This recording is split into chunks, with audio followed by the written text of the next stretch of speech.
আমি সাজিব নামের এক ব্যক্তির সাথে দুবাইয়ের একটি লেবার ক্যাম্পের এক ধুলোমাখা কোণে পরিচিত হই। জায়গাটা কেরালার সবুজ বৃষ্টিস্নাত পরিবেশ থেকে হাজার হাজার মাইল দূরে। আচ্ছা। তার হাতে ছিল একটি পুরনো স্মার্টফোন, যেখানে সে তার গ্রামের সাম্প্রতিক একটি প্রতিবাদের ছবি স্ক্রোল করে দেখছিল। লাল পতাকা, হাতুড়ি আর কাস্তের এক সুবিশাল সমুদ্র। মানে একটা রাজনৈতিক আবহ। একদম। তার চোখে মুখে অদ্ভুত এক উন্মাদনা ঝরে পড়ছিল। সে আমাকে বলল, কেরালায় আমরা সবাই সমান, কেউ ক্ষুধার্ত থাকে না এবং প্রতিটি শিশু পড়তে পারে। ও আচ্ছা, সে তার রাজ্য নিয়ে বেশ গর্বিত ছিল। ভীষণ গর্বিত। সে কমিউনিস্ট সরকারের কথা এমন গভীর শ্রদ্ধার সাথে বলছিল, যা সাধারণত মানুষ পরিবারের জন্য বলে। সে বিনামূল্যে হাসপাতাল এবং সাধারণ শ্রমিকদের কষ্টার্জিত মর্যাদার কথা খুব গর্বভরে জানাচ্ছিল। তার কাছে তার জন্মস্থান ছিল এমন এক পৃথিবীতে আসার একটা লাল দ্বীপ, যে পৃথিবীর দরিদ্রদের ভুলে গেছে। ঠিক তাই। কিন্তু এরপর আলোচনাটি এক অপ্রত্যাশিত মোড় নেয়। আমি তাকে উপসাগরীয় অঞ্চলের এই ঝলমলে ক্ষমাহীন গরমে তার দৈনন্দিন জীবন সম্পর্কে জিজ্ঞাসা করি। আর মুহূর্তেই সেই গর্বটা উধাও হয়ে যায়, তাই না? হ্যাঁ, ঠিক। সে তার কড়া পড়া হাতগুলোর দিকে তাকায় এবং স্বীকার করে যে সে প্রায় 4 বছর ধরে তার স্ত্রী বা মেয়েকে দেখেনি। 4 বছর? অবিশ্বাস্য। সে তার দিনগুলো কাটায় এমন এক রাজতন্ত্রের জন্য বিলাসবহুল আকাশচুম্বী ভবন নির্মাণ করে, যে রাজতন্ত্র সেই ইউনিয়নগুলোকে কঠোরভাবে নিষিদ্ধ করে, যা সে তার দেশে সমর্থন করে। এই বৈপরীত্য ছিল তীব্র ধাক্কার মতো। সত্যি তো, এই এমন একজন মানুষ যে শ্রমিকের মর্যাদার ওপর নির্মিত একটি ব্যবস্থাকে পূজা করে, অথচ তাকে সেই ব্যবস্থাই ছেড়ে আসতে বাধ্য হতে হয়েছে। কারণ এটি তাকে একটি চাকরি দিতে পারেনি। সে আসলে একটি পুঁজিবাদী মরুভূমির লভ্যাংশ দিয়ে একটি মার্ক্সবাদী অভয়ারণ্যে অর্থায়ন করছিল। তার দিরহামগুলো এমন এক দেশে পাঠাচ্ছিল যেখানে উচ্চ মজুরি আর শক্তিশালী ধর্মঘট মূলত তাকে বাজারের প্রতিযোগিতার বাইরে ছিটকে দিয়েছে। একদম। আর এটি একটি ভাবনার জন্ম দেয়। বিখ্যাত এই কেরালা মডেল কি মানব উন্নয়নের একটি স্বয়ংসম্পূর্ণ অলৌকিক ঘটনা, নাকি এটি এমন এক সুন্দর ভঙ্গুর কাঁচের ঘর যা সেই মানুষদের পিঠের ওপর ভর করে দাঁড়িয়ে আছে যারা এর ভেতরে থাকার সামর্থ্য রাখে না? ঠিক। এই লাল দিগন্তের ভবিষ্যৎ বুঝতে হলে দেশের ভেতরের স্বপ্ন এবং বিদেশের বাস্তবতার মধ্যকার এই টানাপোড়েনকে বিশ্লেষণ করা অপরিহার্য। আর আজকের এই ডিপ ডাইভে আমরা ঠিক এটাই করব। এই টানাপোড়েন শুধু সাজিবের ব্যক্তিগত জীবনের ট্র্যাজেডি নয়, এটি মূলত একটি পুরো সমাজ ব্যবস্থার আর্কিটেকচারাল ব্লুপ্রিন্ট। হ্যাঁ, কারণ প্রথাগত অর্থনীতি তো সবসময় একটি নির্দিষ্ট পথে হাঁটে। আগে সম্পদের পাহাড় গড়তে হবে, কলকারখানা বানাতে হবে, জিডিপি বাড়াতে হবে। এরপর সেই উদ্বৃত্ত অর্থ দিয়ে শিক্ষা বা স্বাস্থ্যের উন্নয়ন করা যাবে। কিন্তু এখানে সেই পুরো সমীকরণটাকে সম্পূর্ণ উল্টে দেওয়া হয়েছে। মাথাপিছু আয় উন্নত দেশগুলোর তুলনায় একেবারে নগণ্য। হ্যাঁ, তা সত্ত্বেও আয়ু বা প্রায় 100% সাক্ষরতার মতো প্রথম বিশ্বের সামাজিক সূচকগুলো এখানে অর্জিত হয়েছে। এই ব্যবস্থাটি কিভাবে কাজ করে সেটা বুঝতে হলে আমাদের সামষ্টিক অর্থনীতির বিশাল ডেটা থেকে চোখ সরিয়ে দৈনন্দিন বাস্তবতায় নামতে হবে। সেই দৈনন্দিন বাস্তবতা দেখতে ধরুন একটি সাধারণ গ্রাম পঞ্চায়েত অফিসের দৃশ্য কল্পনা করা যেতে পারে। এটি তো নিশ্চয়ই কোনো শীতাতপ নিয়ন্ত্রিত আধুনিক কাচের ভবন নয়। একেবারেই না। বাতাস সেখানে বেশ ভারী, যেখানে বর্ষার স্যাঁতসাথে মাটি আর পুরনো কাগজের তীব্র গন্ধ মিশে আছে। আচ্ছা। প্রতিটি টেবিলে ফিজিক্যাল ফাইলের স্তূপ, আর এর মাঝখানে বসে আছেন সরলা নামের একজন নারী। তিনি কে? একজন অবসরপ্রাপ্ত স্কুল শিক্ষিকা, কিন্তু স্থানীয় বাজেটের হিসাব মেলাতে আর টানা কথা বলতে বলতে তার গলা একেবারে ভেঙে গেছে। তার তিনি এই প্রশাসনিক কাজের একটা বড় ভার নিয়ে আছেন। একদম। ওই একই পঞ্চায়েত অফিসের টাউন হল মিটিংয়ে চিত্রটি আরও অদ্ভুত। সাধারণ উন্নয়নশীল মডেলে ওপরের তলার সরকারি কর্মকর্তারা নির্দেশ দেন, আর সাধারণ মানুষ সেটা মাথা পেতে নেয়। কিন্তু ওখানে পরিবেশটা সম্পূর্ণ ভিন্ন। হ্যাঁ, সেখানে এক সাধারণ দিনমজুর, যার আয় হয়তো খুবই সামান্য, সে কোনো সাহায্য বা ভিক্ষা চাইছে না। সে তার গভীর সাক্ষরতা ব্যবহার করে টানা 3 ঘণ্টা ধরে একজন সরকারি কর্মকর্তার সিদ্ধান্তের জবাবদিহি দাবি করছে। 3 ঘণ্টা ধরে একজন দিনমজুর? হ্যাঁ, আর বিতর্কের বিষয়টি কোনো সাধারণ রাস্তা মেরামতের বিষয় নয়। এটি হলো প্যাডিল্যান্ড অ্যান্ড ওয়েটল্যান্ড অ্যাক্টের মতো অত্যন্ত জটিল আইনি কাঠামো। দাঁড়ান এই প্যাডিল্যান্ড অ্যান্ড ওয়েটল্যান্ড অ্যাক্ট জিনিসটা আসলে কি? এটি একটি কঠোর আইন যার মূল উদ্দেশ্য হল কৃষিজমি এবং জলাভূমিকে বাণিজ্যিক দালানকোঠায় রূপান্তরিত হওয়া থেকে বাঁচানো। আচ্ছা, মানে পরিবেশগত ভারসাম্য রক্ষা করার জন্য। হ্যাঁ, কেরানায় জলে জরিমানা কম, তাই কোনো জমিকে অন্য কাজে ব্যবহার করতে হলে অনেক আইনি ধাপ পার হতে হয়। ওই দিনমজুর মূলত তার নাগরিক অধিকার সম্পর্কে এতটা সচেতন যে সে আইনি দৃষ্টান্ত টেনে এনে সরকারি আমলাদের চ্যালেঞ্জ করছে।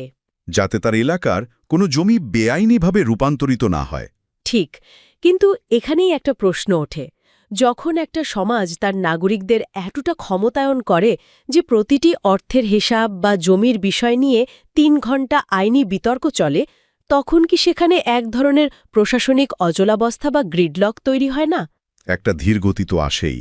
মানে এই পুরো ব্যবস্থাটাকে যদি একটা ইঞ্জিনের সাথে তুলনা করি, তবে মনে হয় ইঞ্জিনটা সম্পূর্ণরূপে সরলার মতো মানুষদের নিরলস, অবৈতনিক, মানসিক এবং শারীরিক ক্লান্তির জ্বালানিতে চলছে। ঠিক, তাদের এই আত্মত্যাগ ছাড়া তো এই হাইপার ডেমোক্রেসি মুহূর্তেই ধসে পড়বে। হ্যাঁ, কিন্তু এই গণতান্ত্রিক ক্ষমতায়ন তো একদিনে তৈরি হয়নি। না, এর পেছনে একটি সুদীর্ঘ ঐতিহাসিক ভিত্তি রয়েছে।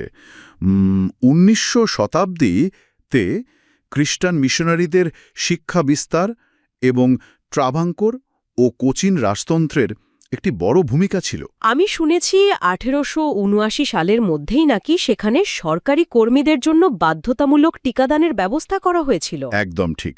এরপর ১৯৫৭ সালে আসে সেই যুগান্তকারী মুহূর্ত, প্রথম নির্বাচিত কমিউনিস্ট সরকার।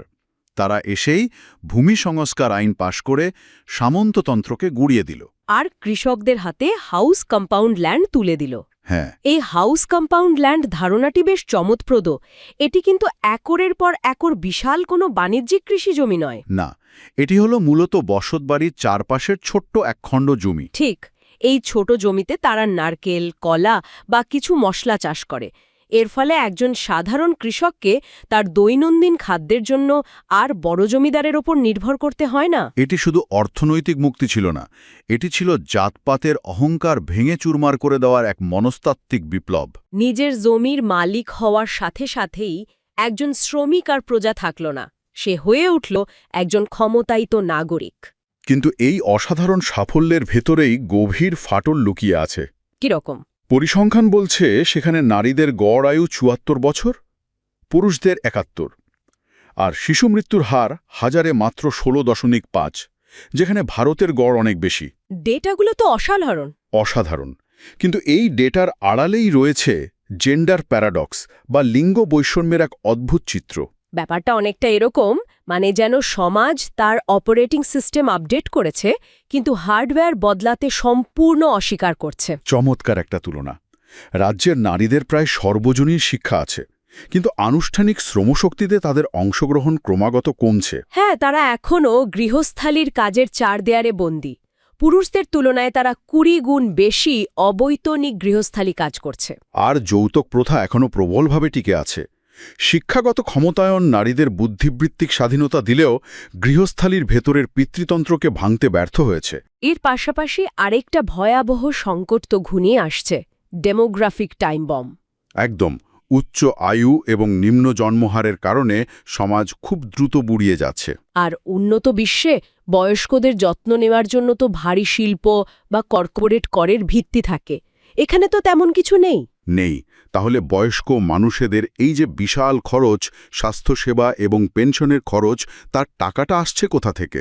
এর উত্তর খুঁজতে আমাদের আবার আরব সাগরের ওপারে শারজার কোনো এক লেবার ক্যাম্পের দিকে তাকাতে হবে। সেই বশির নামের শ্রমিকের কাছে। হ্যাঁ, বশির শারজার প্রান্তে একটা দমবন্ধ করা জানালাবিহীন কামরায় ব্যাংক পেডের ধারে বসে আছে।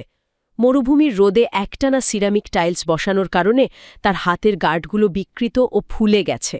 বশিরের এই কষ্টের পেছনে কিন্তু বিলাসবহুল গাড়ি কেনার কোনো স্বপ্ন নেই। না, সে তার উপার্জনের প্রায় ৬০% দেশে পাঠিয়ে দিচ্ছে। আর রাজ্যের মোট আয়ের মানে এসডিপির ১৫ থেকে ২২% আসে এই প্রবাসী শ্রমিকদের ঘাম থেকে। এই অর্থ সরাসরি চলে যাচ্ছে স্থানীয় চিট্টি ফান্ডে।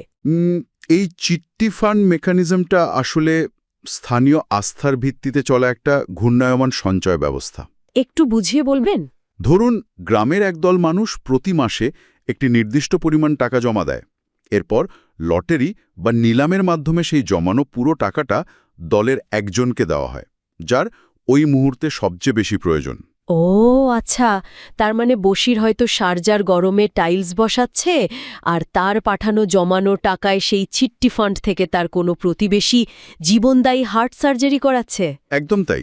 কিন্তু এই বিশাল অর্থের প্রবাহ তো কোনো শিল্প বা কারখানায় বিনিয়োগ হচ্ছে না। না, এটি সরাসরি কংক্রিটের ছাদ, প্রাইভেট নার্সিং কলেজের ফি আর উন্নত চিকিৎসায় ব্যয় হয়ে হাওয়ায় মিলিয়ে যাচ্ছে।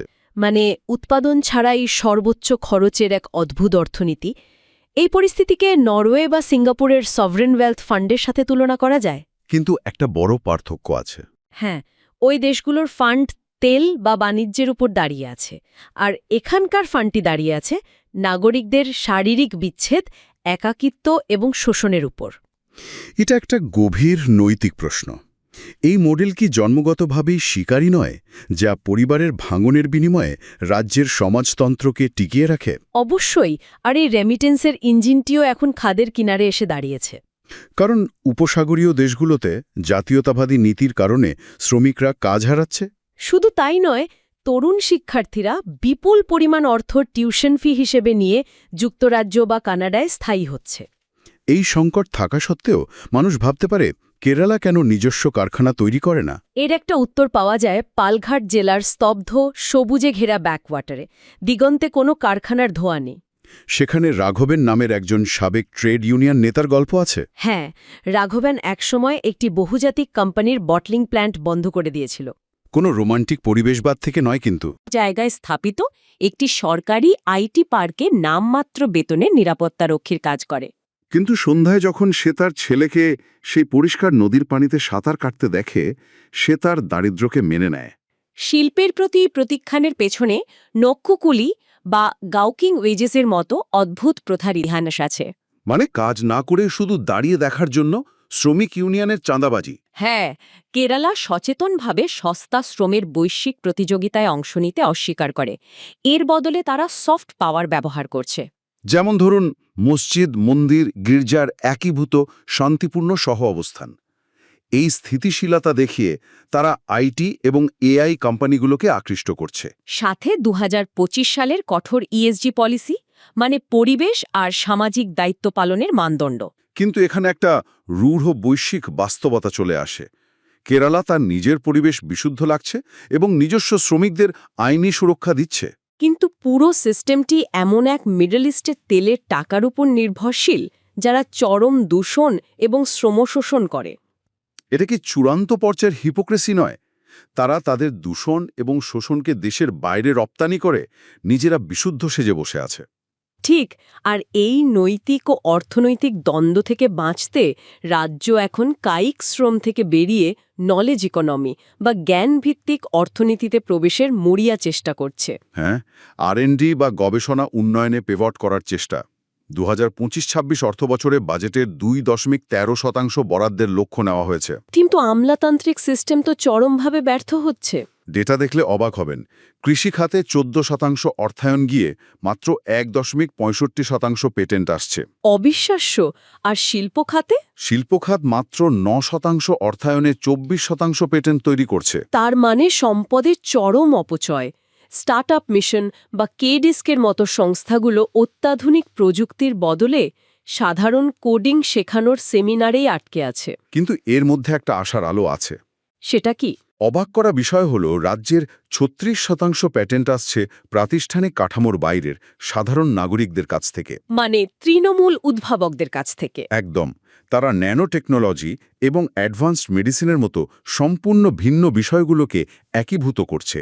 তাদের গ্যারেজে বসে বৈশ্বিক মানের চিকিৎসা সরঞ্জাম তৈরি হচ্ছে। কিন্তু এই তৃণমূল উদ্ভাবকদের ন্যানোটেক প্যাটেন্টগুলোকে বৈশ্বিক পর্যায়ে উৎপাদন করতে হলে তো বিলিয়ন ডলারের ভেঞ্চার ক্যাপিটাল প্রয়োজন। কর্পোরেট বিনিয়োগ ছাড়া তো এটা সম্ভব নয়। হ্যাঁ, এটাই সবচেয়ে বড় প্যারাডক্স। কেরালা যদি সেই বিশাল পুঁজিবাদী কর্পোরেশনগুলোকে আমন্ত্রণ জানায়, তবে তো তারা সেই সমতাভিত্তিক সমাজতান্ত্রিক আত্মাকেই চিরতরে ধ্বংস করে দেবে, যার জন্য তারা এতকাল লড়াই করেছে। ঠিক বলেছেন। কেরালার এই পুরো ব্যবস্থাটি আসলে কোনো স্থির ঐতিহাসিক জাদুঘরের বস্তু নয়। এটি মানুষের টিকে থাকার এক তীব্র চলমান পরীক্ষা। পঞ্চায়েত অফিসের সরলার ভাঙা গলা, মরুভূমিতে বশিরের ফুলে যাওয়া হাত, পালঘাটের দূষণমুক্ত নদী আর গ্যারেজে বসে থাকা স্থানীয় নাগরিকের ন্যানোটেক প্যাটেন্ট। এই সব কিছু মিলিয়ে এক অদ্ভুত ইকোসিস্টেম। এই মডেল দ্বিধর্থহীনভাবে প্রমাণ করে যে বিশাল কর্পোরেট সম্পদের কাছে আত্মসমর্পণ না করেও মানব উন্নয়ন এবং পরিবেশ রক্ষা সম্ভব। কিন্তু একই সাথে এটি তার নির্মম মূল্যটাও জনসমক্ষে উন্মোচন করে দেয়। এই স্থানীয় সমাজতান্ত্রিক স্বপ্নের অস্তিত্ব টিকিয়ে রাখার জন্য সম্পূর্ণভাবে নির্ভর করতে হচ্ছে বৈশ্বিক পুঁজিবাদের সবচেয়ে শোষক এবং ক্ষমাহীন বাজারগুলোর ওপর। এটি কেবল মালাবার উপকূলের কোনো বিচ্ছিন্ন ঘটনা নয়। না, অবিরাম ও ধ্বংসাত্মক শিল্প প্রবৃদ্ধি ছাড়াই কিভাবে মানুষের প্রথম বিশ্বের সমতুল্য মর্যাদা নিশ্চিত করা যায়? বিশ্বের অর্থনীতি ধীর হয়ে আসার সাথে সাথে পৃথিবীর প্রতিটি উন্নত জাতিকে ঠিক এই একই সংকটের মুখোমুখি হতে হবে। একটি সমতাভিত্তিক সমাজের মূল্য কোনো না কোনোভাবে শোধ করতেই হয়। আর সেই মূল্য কখনো ঘাম, কখনো একাকিত্ব, আবার কখনো নিজের পরিবার থেকে বিচ্ছিন্ন হওয়ার মাধ্যমে চোকাতে হয়। এর বাইরে যাওয়ার কোনো পথ আপাতত নেই।